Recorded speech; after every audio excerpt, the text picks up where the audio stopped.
Cuando el avión cerró sus puertas, nunca imaginé que aquella mañana marcaría el inicio del mayo ere infierno de mis 62 años. La joven sobrecargo que me sonrió al entrar cambió de rostro de un segundo a otro. Me tomó del brazo con una fuerza inesperada y susurró, con los ojos desbordados de pánico, que fingiera un ataque y bajara del vuelo. Sentí como el aire se espesaba, como algo oscuro me rodeaba.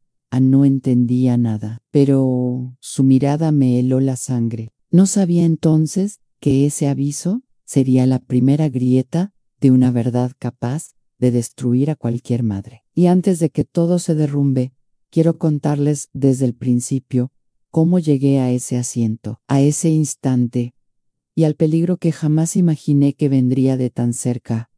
¿Me acompañan a descubrirlo? Continuamos con la parte 2. Cuando la sobrecargo me pidió que fingiera un ataque, todo mi cuerpo reaccionó antes que mi mente. Llevé la mano al pecho, doblé ligeramente la espalda y dejé que mi respiración se volviera corta y entrecortada, como había visto tantas veces en los dramas médicos de la televisión. Al principio pensé que la actuación se me notaría, pero en cuanto sentí las miradas de los pasajeros y el murmullo inquieto que se levantaba como una ola lenta, la angustia dejó de ser fingida. Algo dentro de mí gritaba que obedeciera sin pensarlo. La joven María, con el uniforme perfectamente planchado, pero las manos temblorosas, hizo una seña a sus compañeros, y en menos de un minuto, 2 tripulantes más se acercaron con gestos profesionales y casi fríos, pidiéndome que respirara hondo, mientras el avión permanecía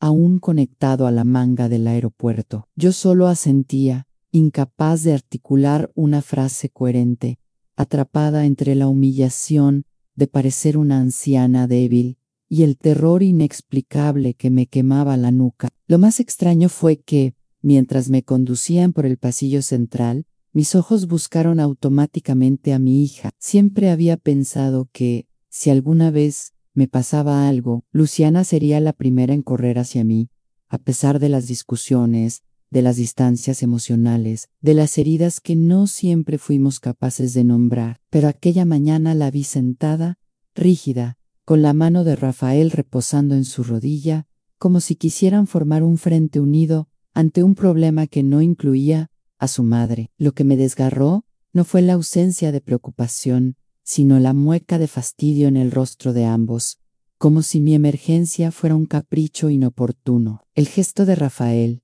ese ligero apretón en el hombro de mi hija, acompañado de un susurro que no alcancé a oír, me hizo sentir como si hubiera invadido un momento que no me pertenecía, como si yo fuera una carga que interrumpía sus planes cuidadosamente trazados. Mientras me bajaban del avión en una silla de ruedas y me entregaban al equipo de asistencia médica del aeropuerto, mi mente iba y venía entre la confusión y un sentimiento de abandono que me atravesaba como un cuchillo lento. No entendía por qué María, una joven que jamás había visto, sentía tanto miedo por mí, mientras mi propia hija parecía querer que me marchara cuanto antes para no retrasar su viaje. En la sala de atención médica, un espacio blanco y frío que olía a gel antibacterial y a desinfectante, traté de recuperar la cordura. La doctora que me revisó, una mujer robusta de voz grave, dijo que mis signos vitales estaban estables,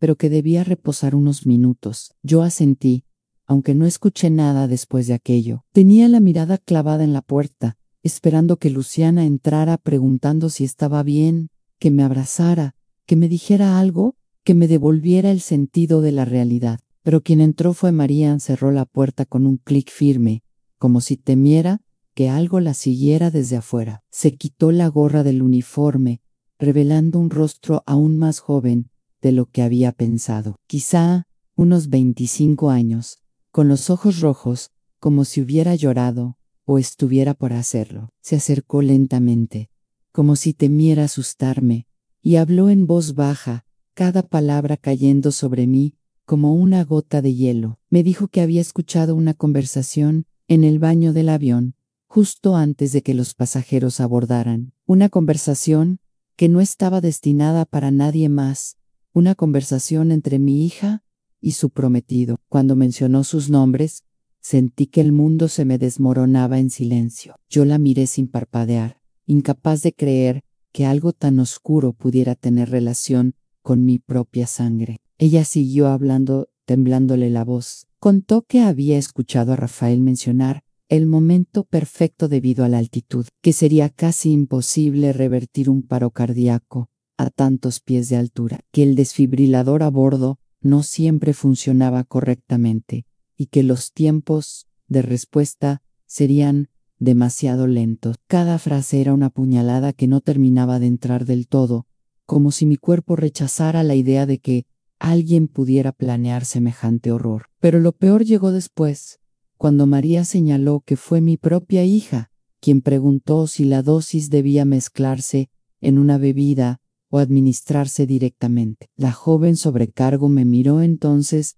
con una mezcla de culpa y urgencia, diciendo que ella no podía quedarse callada, que aunque sabía que intervenir podía poner en riesgo su trabajo, no podía permitir que una mujer inocente muriera de esa forma. Yo quise decir algo, pero mis labios se negaron a moverse. Todo en mí estaba paralizado, como si mi conciencia hubiera sido atada con cuerdas invisibles. María, al ver mi estado, sacó de su bolsillo un pequeño grabador de voz, uno de esos dispositivos discretos que usan los miembros de la tripulación para registrar incidentes o situaciones irregulares. Lo colocó en mis manos y me pidió que escuchara. Al principio, solo se oían ruidos de fondo, el murmullo de la cabina, el secador del baño encendiéndose, pero luego de pronto, la voz de Rafael emergió clara, grave, metódica, diciendo que el seguro de vida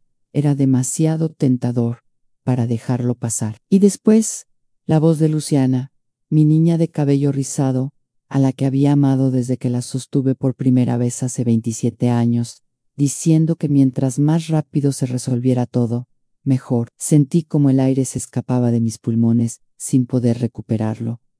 Anne era mi hija, mi propia carne. Cuando la grabación terminó, me quedé helada. María me preguntó si quería que llamara a seguridad del aeropuerto, pero yo negué con la cabeza, incapaz de articular algo. Necesitaba entender, necesitaba despertar de ese sueño espantoso antes de acusar a Luciana de algo que contradecía todos los recuerdos que tenía de ella. La doctora regresó al cuarto preguntando si me sentía mejor, y yo solo asentí. Me levanté lentamente, más por inercia que por voluntad, y pedí permiso para retirarme. Antes de salir, María apretó mi mano con fuerza y me dijo que, si necesitaba su declaración, ella estaba lista. Le agradecí, aunque en ese instante yo ni siquiera sabía qué debía hacer. Caminé hacia la salida del aeropuerto como un fantasma, sintiendo que cada paso me alejaba del mundo que conocía. Al llegar a casa, todo se sentía ajeno: los cuadros, el aroma del café que solía preparar por las mañanas, la vieja mecedora donde me sentaba a leer cuando Luciana era niña y jugaba cerca de mis pies. Me desplomé en el sofá sin quitarme siquiera los zapatos, con la grabadora aún en la mano. La reproduje otra vez, y cada vez que escuchaba la voz de mi hija, algo dentro de mí se rompía un poco más. Me pregunté, ¿en qué momento dejamos de ser un equipo?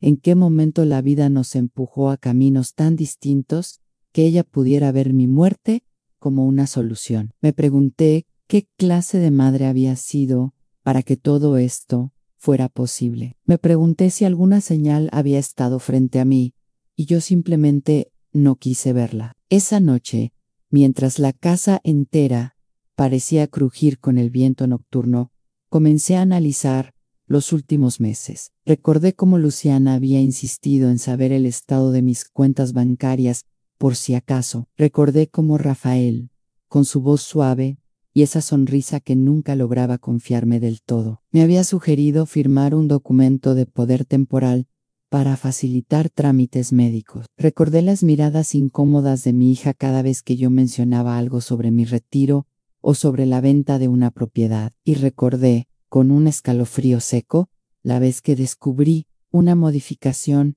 en mi póliza de seguro que yo juraría que no había firmado. Esa fue la primera noche de muchas sin dormir. Y aunque todavía no lo sabía, ese sería apenas el inicio del viaje más doloroso de mi vida como madre. Cuando desperté la mañana siguiente, tenía la sensación de que el mundo había cambiado de lugar durante la noche. No era solo el cansancio acumulado, ni los ojos hinchados por llorar en silencio, hasta que las lágrimas se secaron solas. Era una especie de vacío, un hueco profundo en el pecho, como si me hubieran arrancado algo que todavía no sabía nombrar. Me quedé sentada en la orilla de la cama, mirando mis manos temblorosas, como si fueran las de una desconocida. La luz que entraba por la ventana hacía brillar el pequeño dispositivo de grabación que había dejado sobre mi buró, y por un instante deseé tener el valor de destruirlo, aplastarlo contra el suelo, fingir que aquella voz no existía, pero la verdad seguía allí, aunque yo la borrara 1000 veces a la voz de mi hija, mi propia niña, hablando de mí, como si fuera un obstáculo que debía ser removido. Me levanté lentamente, casi arrastrando los pies, y caminé hacia la cocina para prepararme un café. Siempre había sido un ritual que me reconfortaba en el aroma que llenaba la casa, el sonido familiar de la cafetera, el calor que subía entre mis manos, pero esa mañana hasta el café sabía distinto, más amargo, más espeso, como si también él entendiera que algo irreparable había ocurrido. Me senté en la mesa y traté de ordenar mis pensamientos, aunque cada intento era como tratar de atrapar humo. Recordé a Luciana de niña, persiguiendo mariposas en el patio, abrazándome con esos bracitos delgados y diciéndome que yo era su lugar seguro.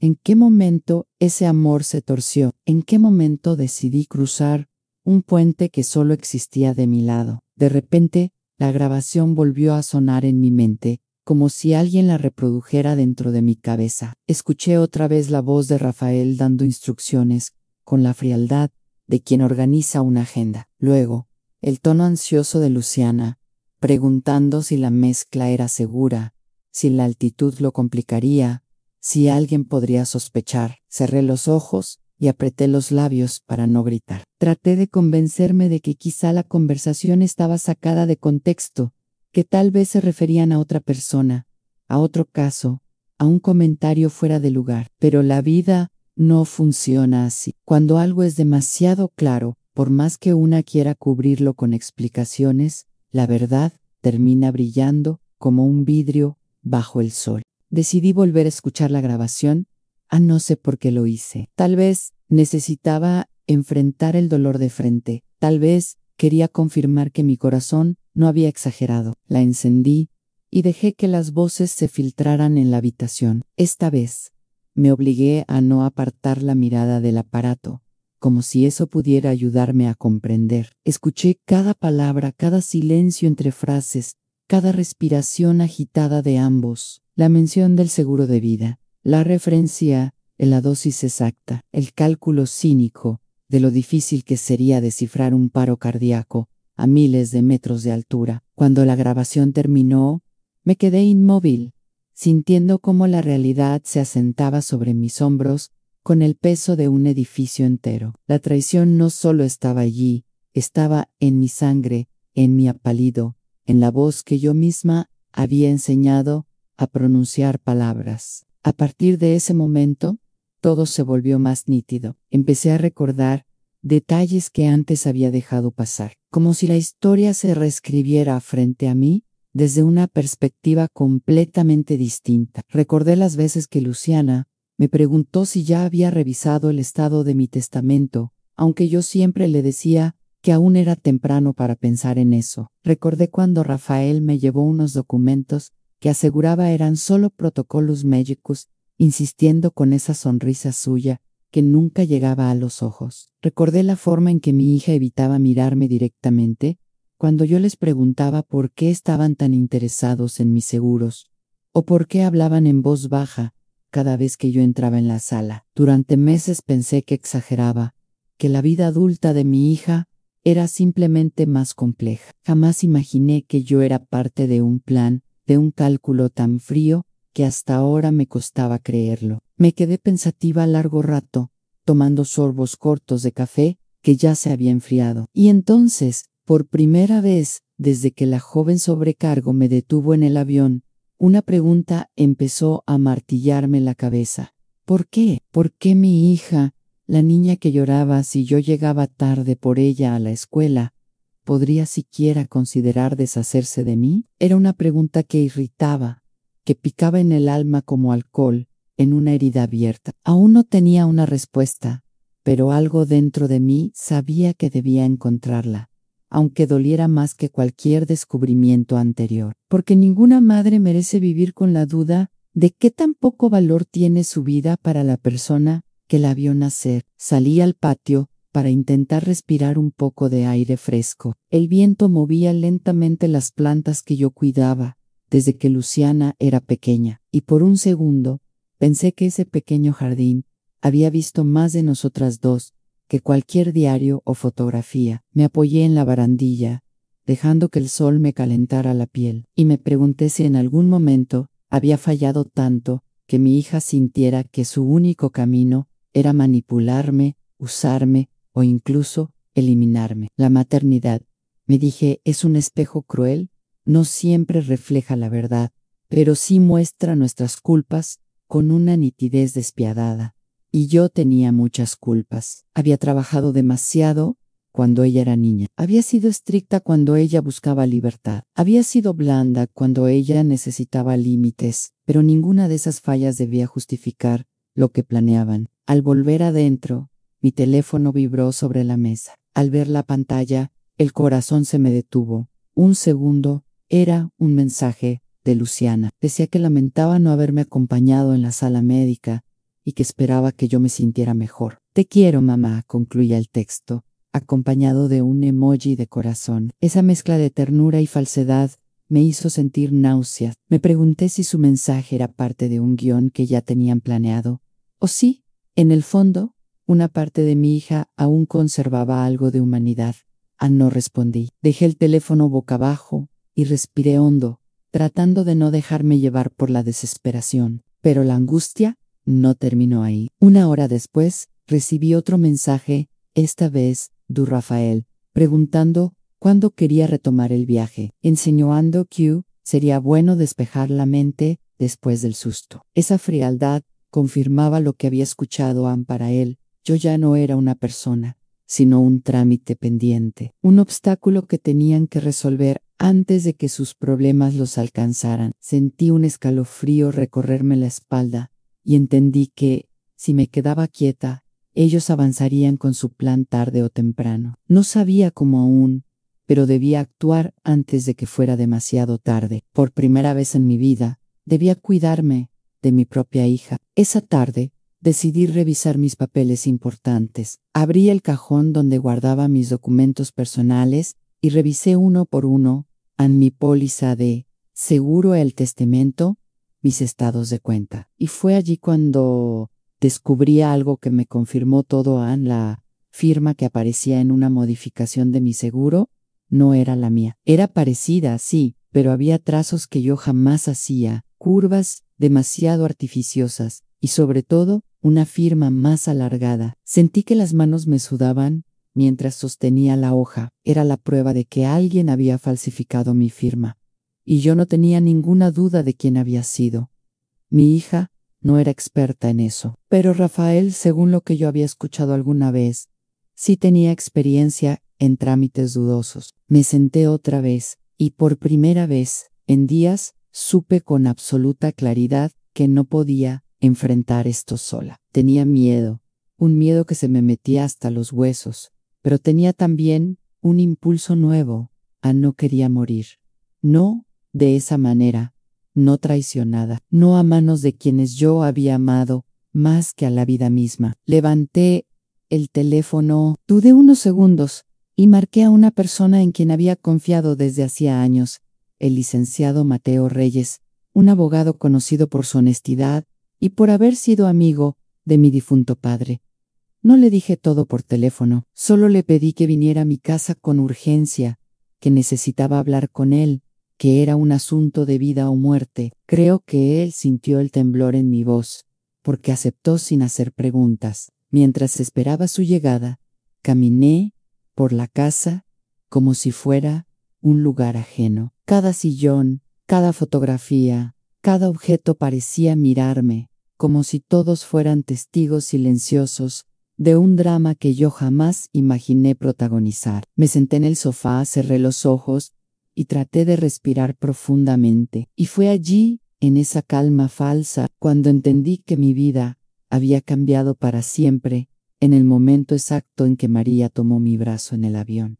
Si no fuera por ella, tal vez hoy no estaría viva. Apreté el pequeño grabador con fuerza, sintiendo su peso como un recordatorio de que la verdad duele, pero también salva. Esa noche, mientras esperaba a que el abogado tocara mi puerta, me hice una promesa, Neiva, a llegar hasta el fondo de todo, aunque tuviera que enfrentar la verdad más amarga de todas.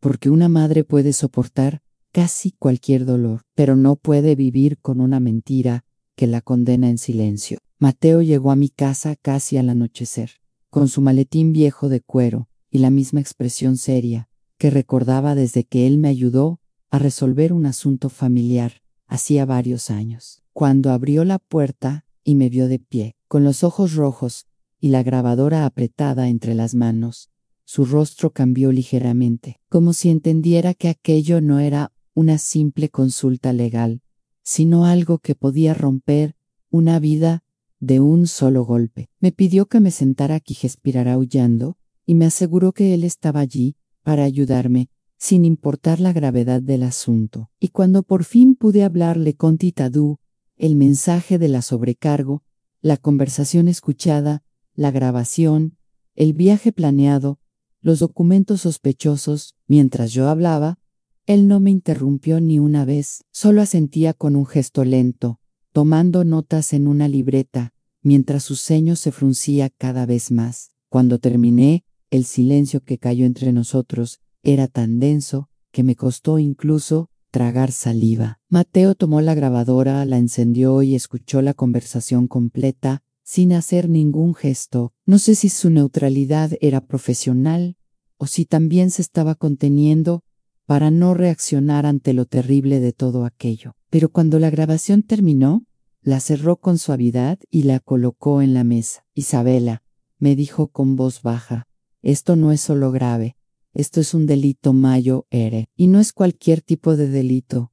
Estamos hablando de intento de homicidio, fraude documental y manipulación financiera. Sentí un escalofrío atravesarme el cuerpo, pero su tono no era alarmista, era el tono de alguien que sabía exactamente cómo proceder. Necesito que me entregues todos tus documentos, tus pólizas, tus estados de cuenta, cualquier cosa que hayan tocado o mencionado en los últimos meses. Nos pasamos casi 2 horas revisando carpeta por carpeta. Mateo tenía una forma meticulosa de leer pausada, metódica, como si pudiera detectar mentiras en la tinta misma. Cuando encontró la modificación fraudulenta en mi póliza de seguro, sus labios se apretaron en una línea delgada. Aquí, señaló, la firma está falsificada. Quien haya hecho esto sabía imitarte, pero no lo suficiente. Mira a Eschitrazu, mira este ángulo. Esto no lo hiciste tú a mí. Miró unos segundos, como esperando confirmación, y yo asentí con la cabeza mientras sentía que mis manos empeoraban su temblor. Hay más, continuó él, revisa estos movimientos bancarios. Son retiros periódicos, cantidades pequeñas, pero constantes, hechas en sucursales, donde tú nunca has estado, en ese momento. Sentí que el suelo se movía ligeramente bajo mis pies. Yo sabía exactamente quién había tenido acceso a mis tarjetas, y eso hacía que cada palabra de Mateo fuera como una cuchillada. Mateo, con su voz firme pero tranquila, me explicó que debíamos actuar con precisión quirúrgica. Si hiciéramos una denuncia apresurada, Luciana y Rafael podrían destruir pruebas, huir o incluso intentar un nuevo ataque en un momento más vulnerable. Tienes que cuidarte, insistió él, no aceptes nada que te den, no firms nada, no lo recibas sola y sobre todo, no muestres que sospechas. Aquella idea me revolvió el estómago, fingir normalidad frente a mi hija, actuar como si no supiera lo que planeaban. Era una crueldad emocional que nunca imaginé sufrir. Pero Mateo tenía razón, a mostrar debilidad sería darles ventaja, así que acepté su plan, aunque en mi interior una parte de mí se quebrara de nuevo. Fue entonces cuando Mateo me habló de Rafael con un tono inusual, como quien menciona la peste. Me dijo que él había revisado antecedentes públicos y que Rafael tenía un historial manchado en Monterrey: estafas a mujeres mayores, maniobras de manipulación emocional, inversiones falsas. Nunca había sido condenado formalmente, porque siempre operaba en los límites de la ley, pero sus víctimas habían sido varias. Incluso, según Mateo, había rumores de que una mujer mayor que él frecuentaba murió de manera repentina,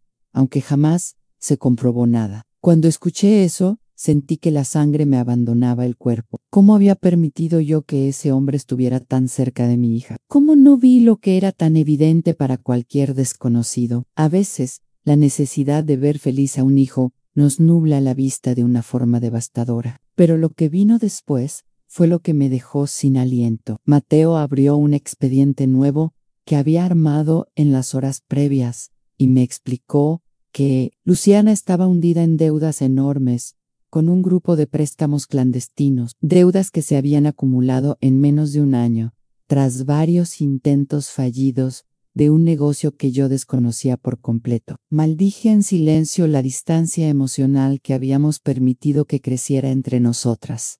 Ella nunca me contó nada. Nunca pidió ayuda, nunca admitió que estaba siendo presionada por un grupo que, según Mateo, operaba con amenazas y violencia. De pronto, todo encajó en el cambio en su humor, su ansiedad, sus súplicas veladas para que firmara documentos, su insistencia en mi seguro de vida.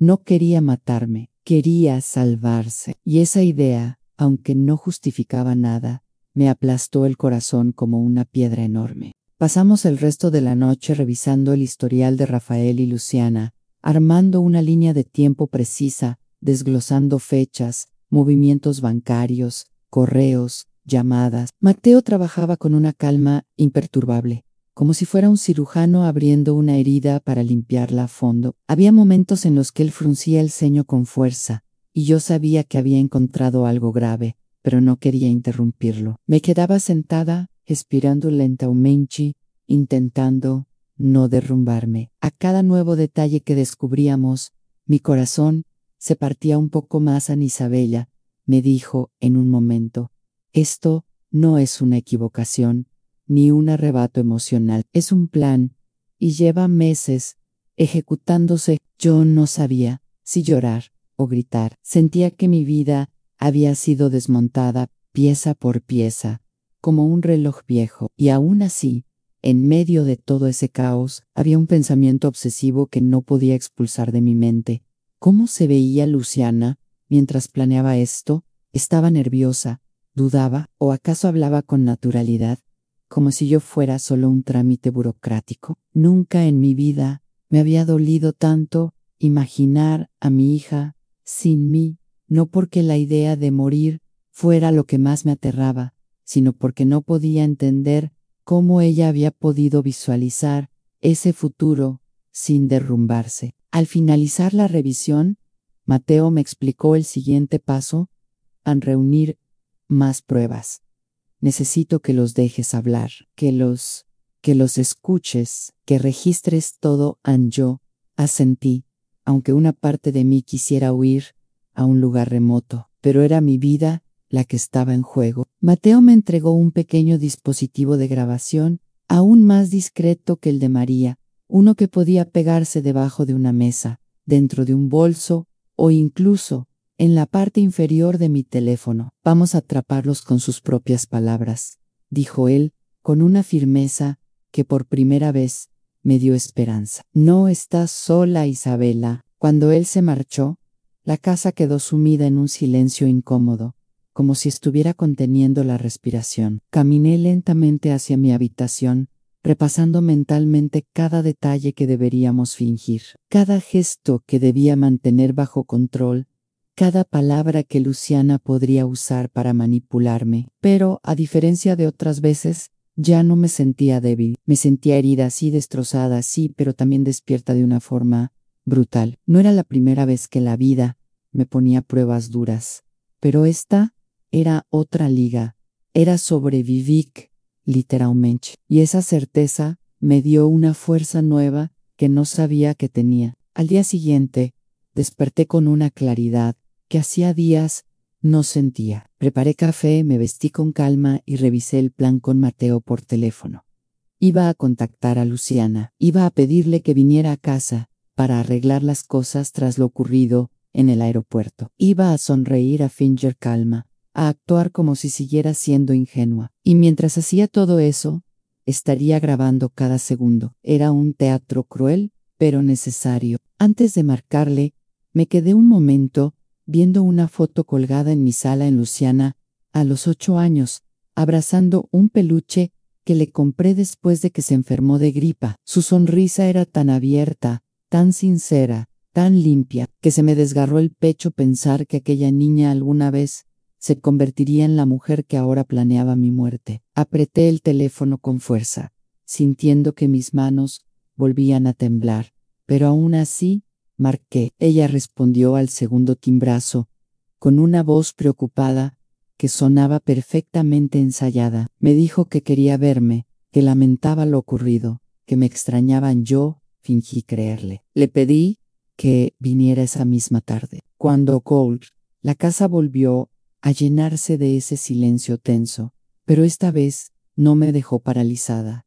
Me preparó. Sabía que lo que venía sería la parte más dolorosa, pero también la más importante, porque por primera vez desde que escuché esa grabación, dejé de sentirme víctima y empecé a sentirme sobreviviente. Y eso, aunque fuera apenas una chispa, era suficiente para empezar a luchar. La tarde en que Luciana y Rafael vinieron a mi casa, la ciudad tenía un aire extraño, como si el cielo supiera que algo oscuro estaba a punto de caer. Yo llevé todo el día preparando cada rincón, donde Mateo me indicó colocar los dispositivos de grabación, debajo de la mesa del comedor, en una rendija detrás del marco de una fotografía, dentro de un pequeño adorno de cerámica que siempre había estado en la sala. Cada movimiento lo hice con un nerviosismo que me hacía sentir torpe, pero también con una determinación que jamás había sentido antes. Revisé la casa 3 veces, repasando mentalmente las instrucciones. Tenía que actuar, tenía que fingir, tenía que ser una mujer ingenua, cuando en realidad estaba a punto de enfrentar a los 2 seres que estuvieron a un paso de destruirme. Cuando sonó el timbre, mi corazón dio un brinco violento dentro del pecho. Respire hondo. Sonreí como si no supiera nada y abrí la puerta. Luciana entró primero, con una mirada dulce que me partió el alma en 2. Se acercó para abrazarme, y ese contacto, aunque fuera teatral, removió dentro de mí una mezcla imposible de describir en amor, rabia, tristeza, deseo de protegerla, deseo de sacudirla y preguntarle por qué había permitido que todo llegara tan lejos. Detrás de ella entró Rafael, impecablemente vestido, con esa sonrisa falsa que también sabía usar. Su voz era suave, casi melosa.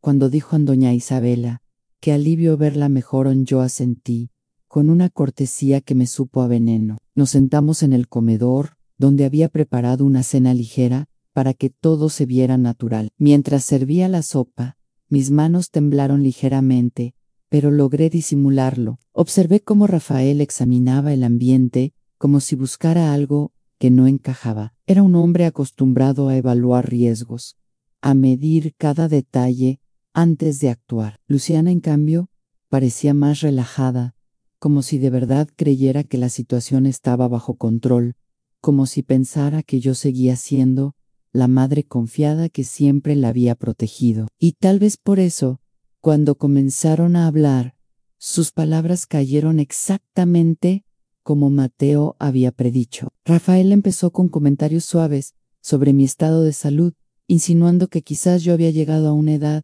en la que debía preocuparme por trámites que antes no eran urgentes. «Usted ya no está para estar cargando responsabilidades innecesarias, doña Isabella», dijo él, con esa sonrisa calculada. «Sería bueno dejar algunas cosas en orden». Por su tranquilidad, yo incliné la cabeza y fingí una debilidad exagerada, como si su comentario me hubiera hecho reflexionar. «Quizá tienes razón, hijo», murmuré, usando una palabra que me quemó los labios. «A veces siento que la vida se me está yendo más rápido de lo que imaginé». Fue entonces cuando Luciana intervino, colocando su mano sobre la mía. «Mamá, no digas eso», dijo ella, con una dulzura casi convincente.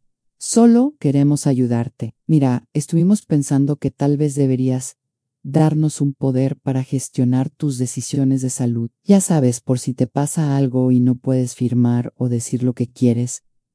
Su tono era tan suave que casi logré creerla, si no fuera porque yo conocía la verdad detrás del guión. Apreté su mano ligeramente, como si sintiera gratitud, y dije en sí: «¿Ustedes creen que es lo mejor?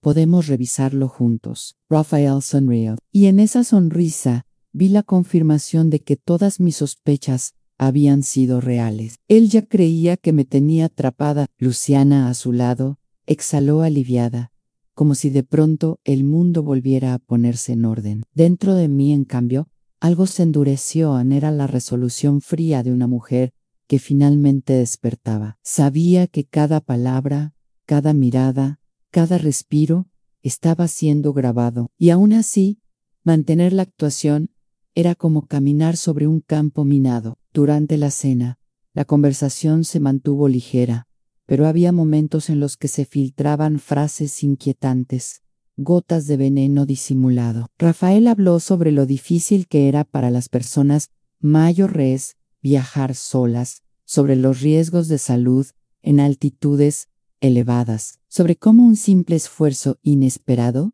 podía causar un colapso. Mientras lo escuchaba, tuve que morderme la lengua para no responder desde la rabia. Yo asentía lentamente, como si no entendiera la profundidad de sus insinuaciones. Sabía que si ellos sospechaban algo, podían cambiar el plan, desaparecer o incluso actuar de improviso. Tenía que mantener el disfraz. Cuando terminamos de cenar, Rafael sugirió que habláramos en la sala sobre los trámites pendientes. Luciana se acomodó en el sillón, mientras él sacaba unos papeles de su portafolio. Yo observaba cada movimiento suyo, como si estuviera viendo a un depredador preparar el ataque. Su tono fue extremadamente suave cuando dijo: «No queremos hacer nada sin su consentimiento, dona Isabela. Solo queremos que firme aquí. Por si en algún momento su salud la traiciona». Sentí que un escalofrío me recorría la espalda, pero logré mantener la expresión serena. Tomé los documentos, los abrí lentamente y fingí leerlos con atención, pero en realidad lo único que importaba era que ellos siguieran hablando. «Es solo un poder de representación temporal», dijo Rafael, recalcando la palabra temporal, como si eso lo volviera inocente. Luciana añadió: «Ay, mamá, es lo mejor. Así yo puedo decidir lo que es bueno para ti. Tú sabes que siempre te he cuidado, Anne». Me tragué la ironía que se formó en mi garganta, y mientras ellos hablaban, yo dejé que la grabadora hiciera su trabajo. Cada palabra que salía de sus bocas era una prueba, cada insistencia una flecha contra ellos mismos. Sentía que la situación era tan surrealista que por momentos dudaba si realmente era yo quien estaba sentada allí o una mujer distinta, una versión de mí misma, endurecida por la traición. Rafael, cada vez más confiado, comenzó a hablar con menos cuidado, como si la idea de que yo aceptara firmar le hubiera aflojado la lengua. «Además», dijo él, «usted sabe que viajar sola es peligroso. Imagínese que le pase algo y no haya quien decida por usted. Es mejor estar preparados». Me fijé en el brillo de sus ojos, un brillo que conocía demasiado bien, el de un hombre que cree haber ganado. Yo asentí otra vez, inclinándome hacia adelante, fingiendo interés, y dejé que mi voz temblara apenas temblara, Si ustedes creen que es necesario, puedo firmar mañana. Hoy me siento un poco cansada. An Rafael no insistió. Su sonrisa satisfecha me dijo que él pensaba que había ganado la partida. Después de un rato más de conversación fingida, ellos se levantaron para irse. Cuando Luciana me abrazó antes de salir, su perfume me envolvió con un olor que me llevó de golpe a su infancia, jabón de almendras, flores suaves, una presencia que solía tranquilizarme. Ahora, ese mismo olor me atravesaba con dolor. Ella murmuró: te quiero, mamá, y yo, sin poder evitarlo, sentí que una lágrima me calentaba la esquina del ojo. Me forcé a responder: yo también te quiero, hija, pero aquella frase salió rota, como si hubiera cruzado un campo de espinas antes de llegar a mis labios. Cuando se fueron, el silencio de la casa se convirtió en un latido ensordecedor. Corrí a la mesa principal para recuperar la grabadora. Con las manos temblorosas, la apagué y la escondí en un cajón. Luego llamé a Mateo para decirle que ya tenía las pruebas. Él me pidió calma, me dijo que lo analizáramos al día siguiente, que lo importante era que ellos creyeran que yo seguía siendo la misma mujer ingenua. Pero justo cuando estaba por colgar, algo dentro de mí se tensó a la sensación de que la noche no había terminado todavía. Mi intuición no falló. Ya entrada la madrugada, escuché un ruido en la sala. Me levanté en silencio, sintiendo como mi corazón golpeaba con fuerza. Al caminar hacia el pasillo, distinguí dos voces, la de Rafael y la de Luciana. Habían vuelto, sin avisar, sin tocar. Entraron con una copia de la llave que yo jamás autoricé, y ahí mismo la realidad me golpeó como un rayo. Ellos no habían venido a conversar, habían venido a confirmar si yo dormía profundamente o si podían avanzar con el siguiente paso del plan. Me quedé oculta detrás de la puerta entreabierta del pasillo, conteniendo la respiración mientras ellos hablaban en susurros. Se ve que ya se tomó el té, murmuró Rafael. Mañana será más fácil, Ann. Y luego, el comentario que apuñaló mi alma: cuando viajemos de nuevo. Solo hace falta ajustar la dosis, Ann. En ese momento, sentí que el piso desaparecía bajo mis pies. Luciana respondió algo que me rompió por completo. Tiene que ser pronto. No puedo más con las deudas. No puedo más con esta presión. Grabé todo con mi teléfono, temblando tan fuerte que casi lo dejó caer. Cuando escuché a Rafael caminar hacia mi habitación para asegurarse de que yo dormía, retrocedí lentamente y me escondí en el baño. Sentí que mi cuerpo entero temblaba, pero aún así mantuve la respiración mientras su sombra se proyectaba bajo la puerta. Está dormida, murmuró. Mañana hablamos con ella, ya la tenemos. Ann, y allí, encerrada en el baño, con las manos cubriéndome la boca para no llorar en voz alta, supe que ya no había marcha atrás.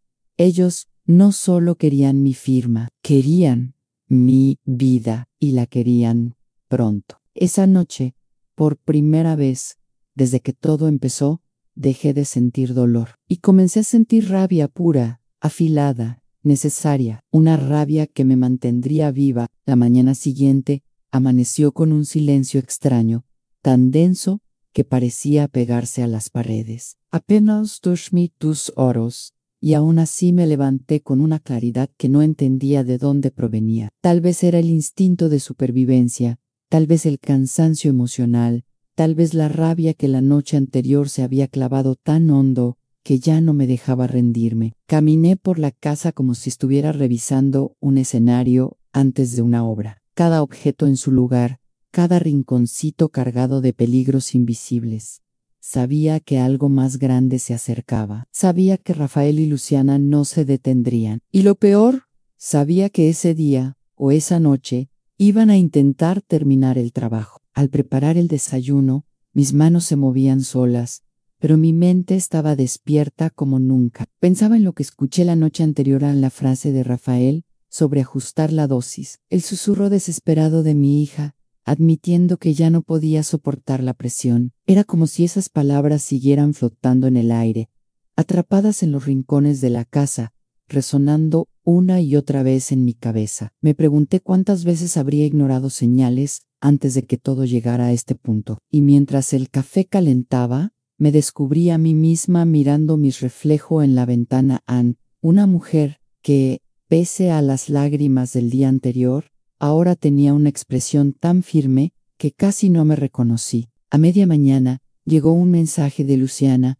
preguntando si podía pasar por la tarde para ponernos al día y terminar de organizar lo pendiente. La ironía de ese mensaje me hizo sonreír sin humor. Sabía perfectamente que lo pendiente significaba dos cosas: a mi firma y mi muerte. Me pregunté si ella realmente creía que yo seguía siendo la madre confiada de antes, la que cedía ante cualquier ruego suyo. Apreté el teléfono en mi mano y tras unos segundos de silencio, respondí que sí, que la esperaba. Mi voz escrita se sintió como una trampa bien colocada. Llamé a Mateo inmediatamente después. Cuando escuchó todo lo ocurrido la noche anterior, su silencio fue mucho más pesado que cualquier palabra. Isabela, dijo finalmente, ya no estamos ante un intento de manipulación, estamos ante un intento directo de homicidio. Esto no puede esperar. Más año hoy debemos actuar. Su voz era firme, casi cortante, con una determinación que me sostuvo como un pilar. Me explicó que ya había contactado a una unidad policial encargada de delitos financieros y violencia familiar, y que ellos estaban listos para intervenir, pero necesitaban que las cosas ocurrieran dentro de la casa en flagrancia, para que no hubiera forma de que Rafael o incluso Luciana escaparan con excusas legales. Cuando sentí que el estómago se me cerraba. Era aterrador pensar que debía mantener la calma frente a dos personas que planeaban mi muerte. Pero también sabía que si no lo hacía, ellos avanzarían con su plan sin más demora. Y yo no quería morir. Ese pensamiento, tan simple y tan poderoso, se convirtió en mi motor para atravesar las horas siguientes. Revisé los dispositivos de grabación una vez más. Todo estaba listo. No debía dudar. A las 6 de la tarde, escuché el motor del auto de Luciana detenerse frente a mi casa. Mi corazón comenzó a latir tan fuerte que pensé que ella podría escucharlo desde afuera. Respiré profundo, mantuve la voz serena y abrí la puerta. Luciana entró con una sonrisa cálida que, si yo no supiera la verdad, habría creído sincera.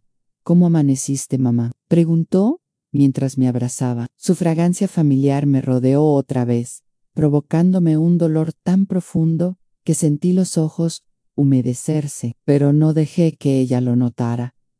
Fingí gratitud, cariño, ingenuidad. Era el papel más difícil que había interpretado en mi vida. 10 minutos después llegó Rafael. Su mirada fue lo primero que me puso alerta.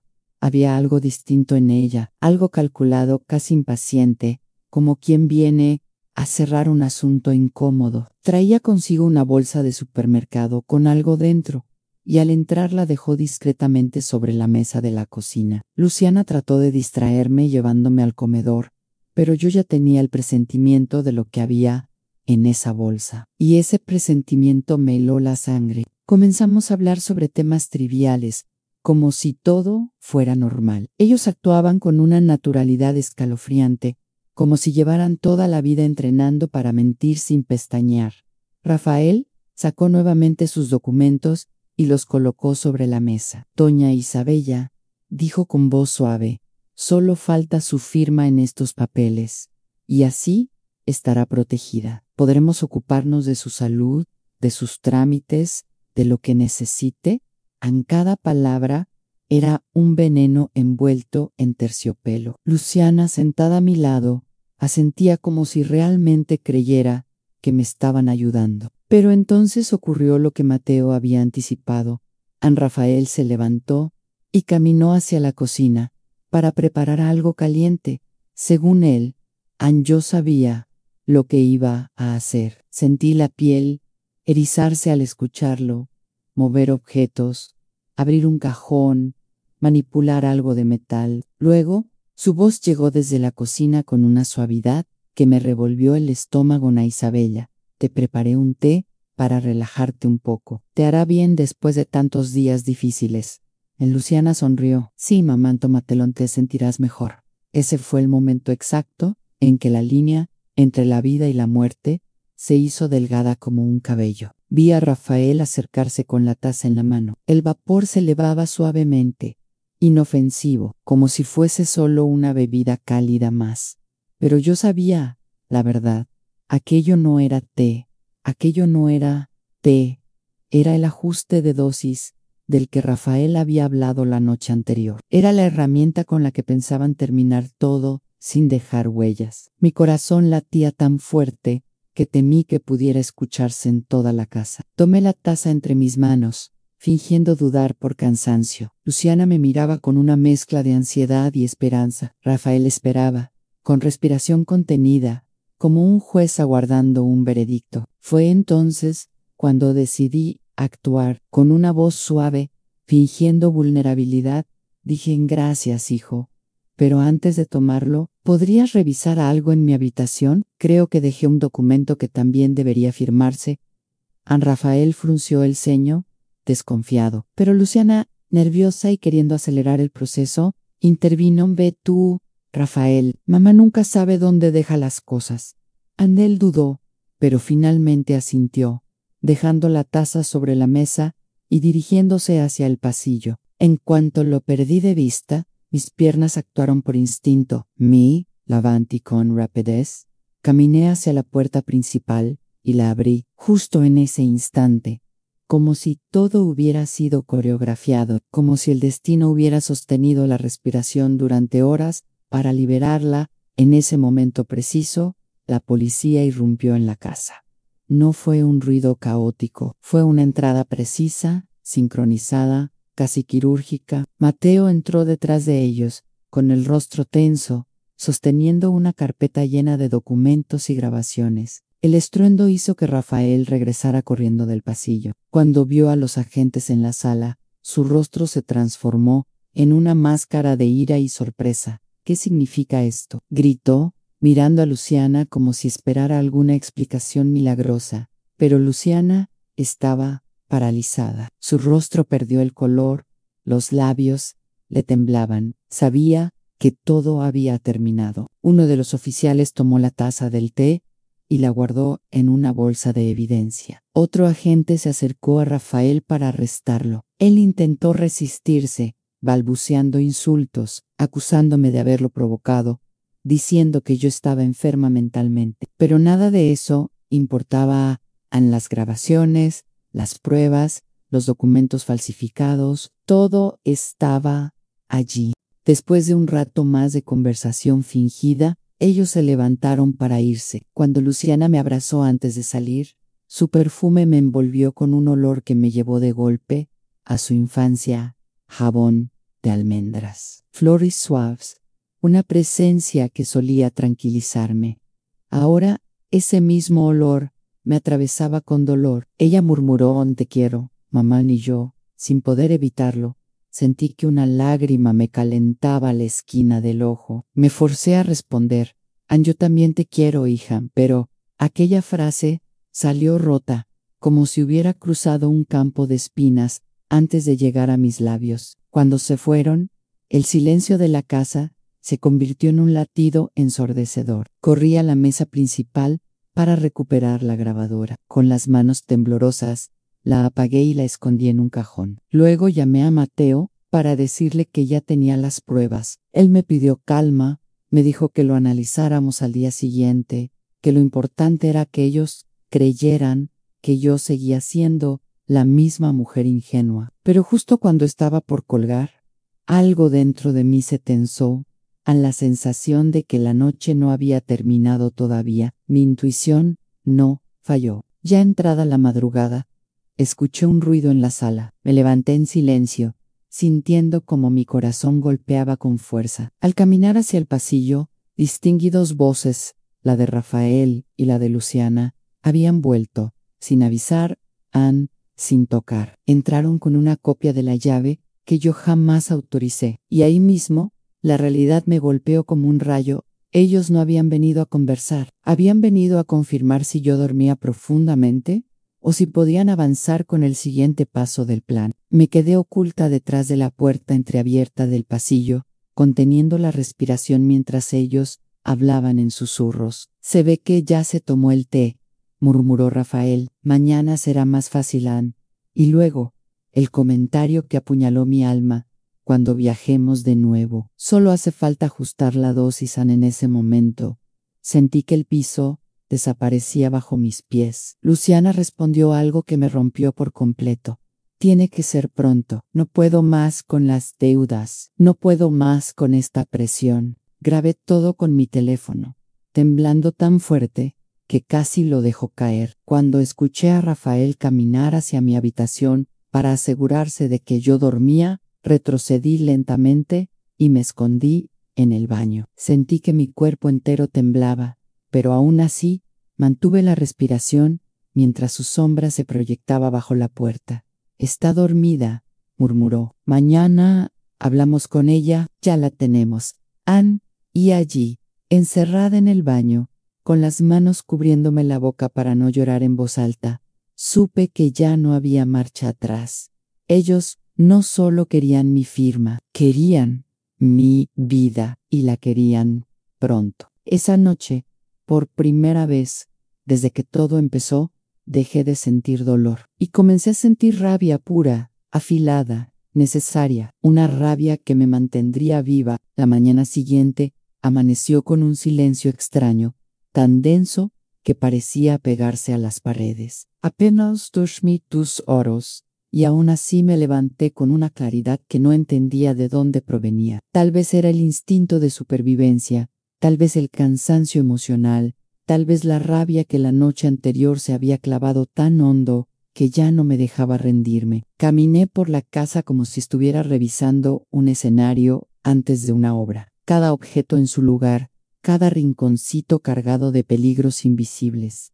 Sabía que algo más grande se acercaba. Sabía que Rafael y Luciana no se detendrían. Y lo peor, sabía que ese día o esa noche iban a intentar terminar el trabajo. Al preparar el desayuno, mis manos se movían solas, pero mi mente estaba despierta como nunca. Pensaba en lo que escuché la noche anterior a la frase de Rafael sobre ajustar la dosis, el susurro desesperado de mi hija, admitiendo que ya no podía soportar la presión. Era como si esas palabras siguieran flotando en el aire, atrapadas en los rincones de la casa, resonando una y otra vez en mi cabeza. Me pregunté cuántas veces habría ignorado señales antes de que todo llegara a este punto. Y mientras el café calentaba, me descubrí a mí misma mirando mi reflejo en la ventana. Ann, una mujer que, pese a las lágrimas del día anterior, ahora tenía una expresión tan firme que casi no me reconocí. A media mañana llegó un mensaje de Luciana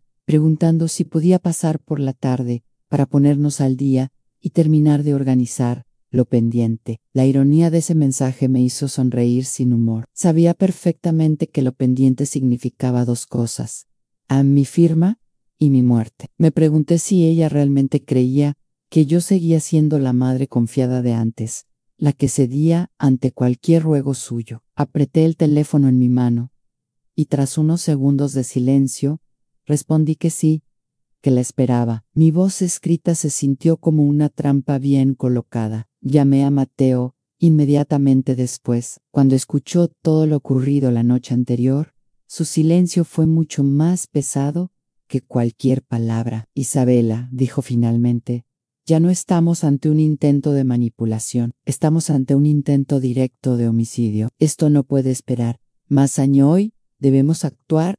Ann, su voz era firme, casi cortante, con una determinación que me sostuvo como un pilar. Me explicó que ya había contactado a una unidad policial encargada de delitos financieros y violencia familiar, y que ellos estaban listos para intervenir, pero necesitaban que las cosas ocurrieran dentro de la casa en flagrancia, para que no hubiera forma de que Rafael o incluso Luciana escaparan con excusas legales. Cuando Coog, sentí que el estómago se me cerraba. Era aterrador pensar que debía mantener la calma frente a 2 personas que planeaban mi muerte. Pero también sabía que si no lo hacía, ellos avanzarían con su plan sin más demora. Y yo no quería morir. Ese pensamiento, tan simple y tan poderoso, se convirtió en mi motor para atravesar las horas siguientes. Revisé los dispositivos de grabación una vez más.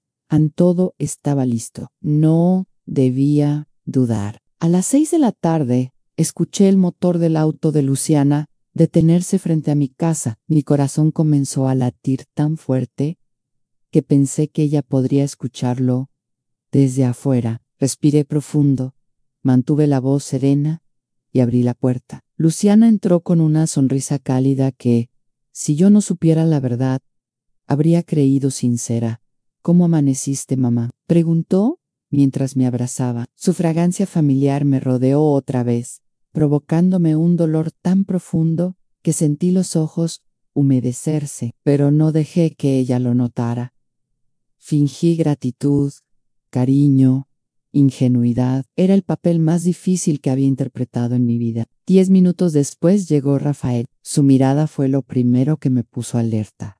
Había algo distinto en ella, algo calculado, casi impaciente, como quien viene a cerrar un asunto incómodo. Traía consigo una bolsa de supermercado con algo dentro, y al entrar la dejó discretamente sobre la mesa de la cocina. Luciana trató de distraerme llevándome al comedor, pero yo ya tenía el presentimiento de lo que había en esa bolsa, y ese presentimiento me heló la sangre. Comenzamos a hablar sobre temas triviales, como si todo fuera normal. Ellos actuaban con una naturalidad escalofriante, como si llevaran toda la vida entrenando para mentir sin pestañear. Rafael sacó nuevamente sus documentos y los colocó sobre la mesa. Doña Isabella dijo con voz suave: solo falta su firma en estos papeles, y así estará protegida. Podremos ocuparnos de su salud, de sus trámites, de lo que necesite. En cada palabra era un veneno envuelto en terciopelo. Luciana, sentada a mi lado, asentía como si realmente creyera que me estaban ayudando. Pero entonces ocurrió lo que Mateo había anticipado. Rafael se levantó y caminó hacia la cocina para preparar algo caliente. Según él, yo sabía lo que iba a hacer. Sentí la piel erizarse al escucharlo, mover objetos, abrir un cajón, manipular algo de metal. Luego, su voz llegó desde la cocina con una suavidad que me revolvió el estómago. Ana Isabella, te preparé un té para relajarte un poco. Te hará bien después de tantos días difíciles. Luciana sonrió. Sí, mamá, tómatelo, te sentirás mejor. Ese fue el momento exacto en que la línea entre la vida y la muerte se hizo delgada como un cabello. Vi a Rafael acercarse con la taza en la mano. El vapor se elevaba suavemente, inofensivo, como si fuese solo una bebida cálida más. Pero yo sabía la verdad. Aquello no era té, aquello no era té, era el ajuste de dosis del que Rafael había hablado la noche anterior. Era la herramienta con la que pensaban terminar todo sin dejar huellas. Mi corazón latía tan fuerte que temí que pudiera escucharse en toda la casa. Tomé la taza entre mis manos, fingiendo dudar por cansancio. Luciana me miraba con una mezcla de ansiedad y esperanza. Rafael esperaba, con respiración contenida, como un juez aguardando un veredicto. Fue entonces cuando decidí actuar. Con una voz suave, fingiendo vulnerabilidad, dije: gracias, hijo. Pero antes de tomarlo, ¿podrías revisar algo en mi habitación? Creo que dejé un documento que también debería firmarse. Rafael frunció el ceño, desconfiado. Pero Luciana, nerviosa y queriendo acelerar el proceso, intervino. Ve tú, Rafael. Mamá nunca sabe dónde deja las cosas.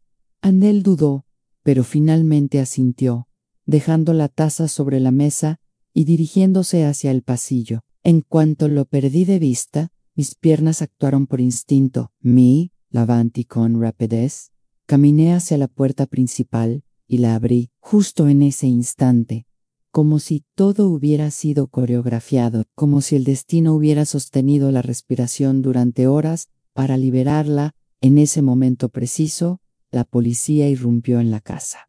No fue un ruido caótico, fue una entrada precisa, sincronizada, casi quirúrgica. Mateo entró detrás de ellos, con el rostro tenso, sosteniendo una carpeta llena de documentos y grabaciones. El estruendo hizo que Rafael regresara corriendo del pasillo. Cuando vio a los agentes en la sala, su rostro se transformó en una máscara de ira y sorpresa. ¿Qué significa esto?, gritó, mirando a Luciana como si esperara alguna explicación milagrosa. Pero Luciana estaba paralizada. Su rostro perdió el color, los labios le temblaban. Sabía que todo había terminado. Uno de los oficiales tomó la taza del té y la guardó en una bolsa de evidencia. Otro agente se acercó a Rafael para arrestarlo. Él intentó resistirse, balbuceando insultos, acusándome de haberlo provocado, diciendo que yo estaba enferma mentalmente. Pero nada de eso importaba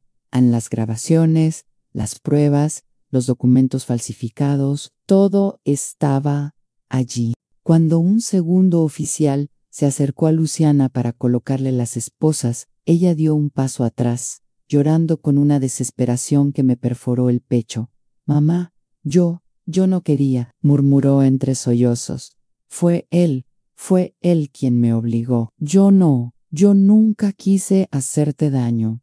Quise creerle, Dios sabe que quise. Pero las palabras que había escuchado la noche anterior eran demasiado claras, demasiado crueles, demasiado reales. No podía salvarla de su propia decisión. Rafael fue llevado fuera de la casa entre gritos y amenaza. Luciana, en cambio, caminó despacio, casi sin fuerza, mirando el suelo mientras las lágrimas caían silenciosas. Y yo me quedé allí, en medio del comedor, con el eco de sus voces colgando en el aire como una herida abierta. Cuando la puerta se cerró detrás de ellos, sentí que mis rodillas fallaban. Me apoyé en la mesa y dejé que un llanto, silencioso, profundo, desgarrador, finalmente saliera. Mateo se acercó y puso una mano sobre mi hombro. «Ya pasó, Isabela», dijo con voz baja. «Ya estás a salvo». Pero yo sabía que no era cierto. La seguridad física había regresado, sí, pero la herida emocional,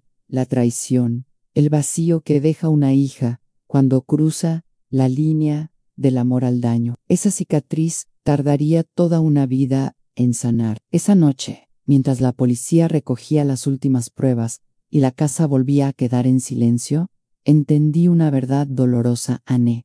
A veces, sobrevivir duele más que el peligro mismo. Los días posteriores a la detención se sintieron como si viviera dentro de un sueño pesado, uno de esos que no puedes sacudirte aunque abras y cierres los ojos 1000 veces. La casa quedó llena de un silencio que no era solo ausencia de ruido, sino un tipo de vacío que se mete entre las paredes, que se instala en los muebles, que te acompaña incluso cuando intentas distraerte. Me sorprendí caminando por los pasillos, buscando señales de Luciana, como si ella fuera a salir de su antigua habitación, diciendo que todo había sido un malentendido. Pero la realidad no cedía. Había policías entrando y saliendo, Mateo, revisando documentos, agentes, recogiendo pruebas. Y yo, en medio de todo, tratando de recordar cómo se respiraba sin que el corazón doliera. Cada mañana comenzaba con un nuevo interrogatorio. La fiscalía quería cada detalle, cada palabra, cada mirada que yo hubiera visto. Me preguntaban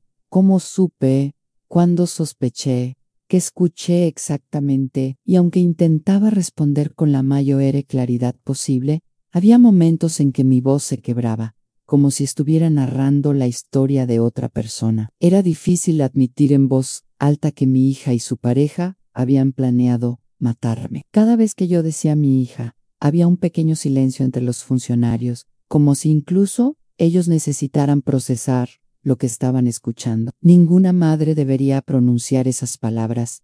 Ninguna. Mateo estuvo a mi lado durante todo el proceso. Su presencia era un ancla en medio del caos. Él hablaba con los agentes, revisaba las declaraciones, analizaba las pruebas, me explicaba que, gracias a las grabaciones y al intento de envenenamiento, el caso era sólido. No podrán salir de esto, mi Deo Andaya, mientras revisábamos juntas las transcripciones. Lo que hicieron es demasiado claro. Yo asentí, aunque la claridad legal no calmaba la tormenta emocional. Podía sentir la firmeza de la justicia acercándose, pero también el duelo por una relación que jamás volvería a ser la misma. Una semana después, recibí la citación para acudir al primer encuentro formal con la fiscalía. Era necesario que yo confirmara que estaba dispuesta a proceder con la denuncia. Esa noche no pude dormir. Caminé por la casa como un fantasma, abriendo cajones antiguos donde guardaba fotografías de Luciana de niña, dibujos que me hacía para el Día de la Madre, cartas que escribía cuando se peleaba con sus amigas y necesitaba consuelo. Me quedé mirando su foto de graduación durante varios minutos, intentando reconciliar la imagen de esa joven sonriente con la mujer que había aceptado un plan para matarme. Y en ese momento sentí un nudo tan profundo que tuve que sentarme para no caer. ¿Cómo se convierte una hija en cómplice de su propia desgracia? ¿En qué momento la vida le mostró caminos tan oscuros que la llevaron a traicionar a quien más la amó? El día de mi declaración oficial, entré al edificio de justicia con pasos lentos pero firmes. Había cámaras afuera, murmullos, periodistas que especulaban sin saber. Pero cuando crucé la puerta de cristal, el mundo exterior se desvaneció. Dentro, todo era más frío y más serio. La fiscal, una mujer de voz firme y mirada cansada, me recibió con un gesto respetuoso. «Señora Herrera», dijo, «sé que esto es difícil, pero necesitamos su fuerza para continuar». Yo respiré hondo y asentí. No era valentía lo que me llevaba adelante.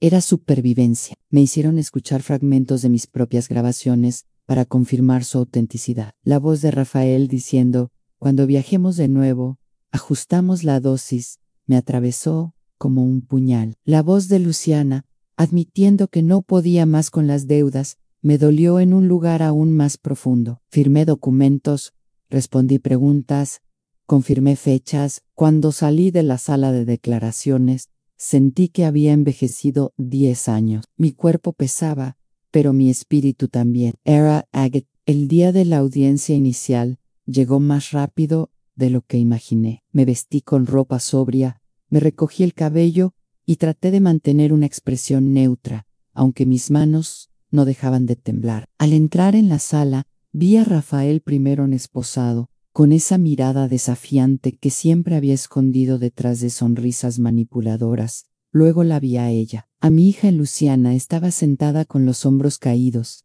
los ojos hinchados por llorar. Cuando nuestras miradas se encontraron, sentí una punzada que casi me obligó a mirar hacia otro lado. Ella intentó esbozar una sonrisa triste, pero yo no pude sostenerla. Era como si una parte de mi cuerpo quisiera correr y abrazarla, mientras la otra parte me recordaba que ella había estado dispuesta a matarme. El fiscal comenzó a leer los cargos en intento de homicidio, falsificación de documentos, fraude. Cada palabra era una bala que atravesaba el aire en Rafael. No se inmutó. Luciana, en cambio, bajó la cabeza y comenzó a llorar silenciosamente. Cuando el juez pidió que se reprodujera uno de los audios, la sala entera quedó congelada. Escuchar a mi hija decir, «tiene que ser pronto», fue como escuchar a otra persona, una sombra, un eco oscuro de lo que alguna vez fue. Yo me cubrí la boca para no sollozar. No quería demostrar debilidad. «No, Ali». Entonces sucedió algo que no esperaba. Rafael pidió la palabra. Su abogado intentó detenerlo, pero él se levantó de todos modos. Con un tono arrogante, dijo, «Anne ya sabía lo que hacía. Yo solo la guié». Señaló a Luciana con desprecio, como si fuera un objeto descartable. Luciana lo miró boquiabierta, traicionada por el hombre por el que había arriesgado todo. Y ahí, en ese instante, pude ver la verdad de forma brutal. Rafael nunca la amó, nunca solo la usó. Ella no era cómplice por maldad, sino por desesperación y manipulación. Y aunque eso no borraba lo que había hecho, sí me perforó el alma de una forma distinta. Luciana rompió en llanto frente al juez, confesando entre sollozos todo lo que había pasado. Habló de las deudas, de las amenazas que recibía, de las presiones, del miedo, del dominio psicológico que Rafael ejercía sobre ella. Su voz temblaba como si se le fuera a quebrar el pecho. Yo no quería hacer daño a mi mamá, pero él me hizo creer que era la única salida. Yo no sabía cómo detenerlo. Sus palabras me atravesaron, no como una excusa, sino como una súplica rota. Cuando llegó mi turno de hablar, sentí que las piernas se me aflojaban, pero aún así me acerqué al estrado. Tenía que hacerlo. Tenía que enfrentar la sombra completa. Respiré hondo y dije: nunca pensé estar aquí. Nunca imaginé ver a mi hija en este lugar. No busco venganza, solo busco verdad. Solo busco que esto no vuelva a pasarle a ninguna mujer, a ninguna madre. A mi voz se quebró a mitad de frase. Poro continuo. Aún con todo lo que ocurrió, ella sigue siendo mi hija. No puedo negar eso. Pero también soy una mujer a la que intentaron quitarle la vida. Y merezco justicia. El juez asintió, anatondo algo. No podía decir más. Regresé a mi asiento, sintiendo que cada paso me costaba una vida. La audiencia continuó por casi 3 horas. Al final, el juez anunció prisión preventiva para ambos mientras avanzaban las investigaciones. Rafael fue conducido afuera, entre insultos y amenazas dirigidas hacia mí a Luciana. En cambio, salió casi sin fuerza, siendo guiada por los agentes como si fuera una niña perdida. Antes de cruzar la puerta, volteó a verme una vez más. Su mirada no pedía perdón, no pedía clemencia, descanso en paz. Un rescate que yo ya no podía darle. Días después llegó la sentencia formal.